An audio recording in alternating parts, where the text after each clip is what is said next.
ಇರಬೇಕಾದ್ರಿಂದ ನನಗೆ ಹಾಡು ಹೇಳೋದು ಭಾಳ ಇಷ್ಟ. ನನಗೆ ಚಾನ್ಸ್ ನಮಗೆ ಸಿಗಲಿಲ್ಲ ನೋಡಿ. ಇವಾಗ ಸಿಕ್ಕಿದ್ರು ನಾನು ಹೋಗೋಕ್ಕೆ ತಯಾರು. ನನಗೆ ಹಾಡು ಹೇಳೋದು ಪಂಚ ಪ್ರಾಣ. ನನಗೆ ಇಂಥವ್ರಿಗೆ ಸಪೋರ್ಟ್ ಮಾಡಿ. ಓಕೆನಾ, ನನ್ನ ವೀಡಿಯೋಸ್ ಎಲ್ಲ ನೋಡಿದ್ರು ತುಂಬ ಇಷ್ಟ ಆಗಿದೆ. ನೀವು ಕೂಡ ಒಂದು ವೇಳೆ ನನ್ನ ಲೈಕಿಗೆ ಓಕೆ ನನ್ನ ರೀಲ್ಸಕ್ಕೆ ಬಿಟ್ಟಾಕ್ತೀವಿ. ಇಂಥವ್ರಿಗೆ ನೀವು ಸಪೋರ್ಟ್ ಮಾಡಬೇಕು ಅನ್ನೋದಾದ್ರೆ ಇವರು ನೆಕ್ಸ್ಟ್ ಸರಿಗಮಪ ಹೋಗ್ಬೇಕು ಅನ್ನೋದೇ ನಿಮ್ಮ ಆಸೆ ಆಗಿದ್ರೆ ನೆಕ್ಸ್ಟಲ್ಲಿ ಅವ್ರನ್ನ ಆಡಿಸ್ತೀನಿ ನಾನು ಅಲ್ಲಿ ಬಿಟ್ಟಾಗ. ಓಕೆನಾ, ಸೊ ಹೋಗ್ಬೇಕು, ಇಂಥವ್ರನ್ನ ಬಡಸ್ತನದಲ್ಲಿರೋ ಬೆಳಿಬೇಕು, ನಮ್ಮ ರೈತರು ಬೆಳಿಬೇಕು. ನಾನೊಬ್ಬ ರೈತರ ಮಗಳಾಗಿ ಹೇಳ್ತಾ ಇದ್ದೀನಿ, ಬೆಳಿಬೇಕು. ನಾನು ಬಸ್ಸಲ್ಲಿದ್ದೆ, ಆ್ಯಕ್ಚುಲಿ ಗೊತ್ತಿಲ್ಲ ಇವ್ರು ಯಾರಂತ ನನಗೆ ಗೊತ್ತಿಲ್ಲ, ನಾನು ಯಾರಂತ ಇವ್ರಿಗೆ ಗೊತ್ತಿಲ್ಲ.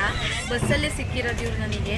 ಬೆಳಿಬೇಕು ಅನ್ನೋದೇ. ಆದರೆ ನೀವು ಈ ಒಂದು ವಿಡಿಯೋನ ಲೈಕ್ ಮಾಡಿ ಶೇರ್ ಮಾಡಲೇಬೇಕು. ಪೋಸ್ಟ್ ಮಾಡ್ತೀನಿ ಅಲ್ಲಿದ್ದ. ಓಕೆನಾ, ಸೊ ಅದು ತಲುಪಬೇಕು ಅಂತ ಸರಿಗಮಕ್ಕಾಗಿ ಇವ್ರನ್ನ